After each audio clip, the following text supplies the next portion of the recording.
AP శాసనమండలిలో DSC అంశంపై TDP YCP నేతల మధ్య తీవ్ర మాటల యుద్ధం జరిగింది.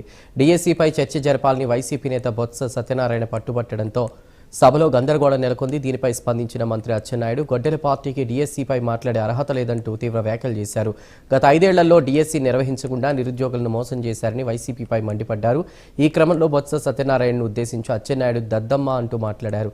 మంత్రి చేసిన వ్యాఖ్యలపై వైసీపీ ఎమ్మెల్సీలు తీవ్ర అభ్యంతరం వ్యక్తం చేయడంతో సభలో వాగ్వాదం మరింత ముదిరింది.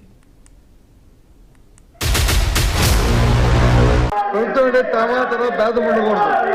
ప్రభుత్వం అంటే అందరికీ న్యాయం జరగాలి.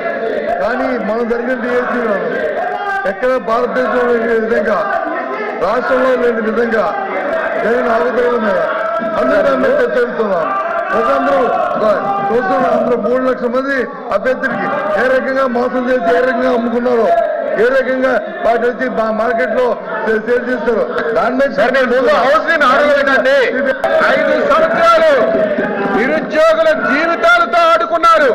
అందులో బొత్స సత్యనారాయణ గారు అధ్యక్ష విద్యాశాఖ మంత్రిగా ఉండి కనీసం వాళ్ళ గొడ్డల పార్టీ అధ్యక్షుడికి చెప్పి నోటిఫికేషన్ ఇచ్చుకోలేనటువంటి దద్దమ్మ ఈ రోజు మళ్ళీ శాసనమండలిలో మాట్లాడుతున్నారు. అధ్యక్ష సిద్ధంగా ఉన్నాం, మాట్లాడడానికి సిద్ధంగా ఉన్నాం.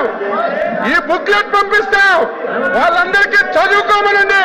ఈ రోజు గొడ్డల పార్టీ అధ్యక్షులు గొడ్డల పార్టీ ఏ అనుమానాలు ఎక్స్ప్రెస్ చేసిందో, ఏ పాయింట్లు అయితే లేవనెత్తారు, ప్రతి పాయింట్ కి ఆన్సర్ చేయడానికి సిద్ధంగా ఉన్నారు అధ్యక్ష.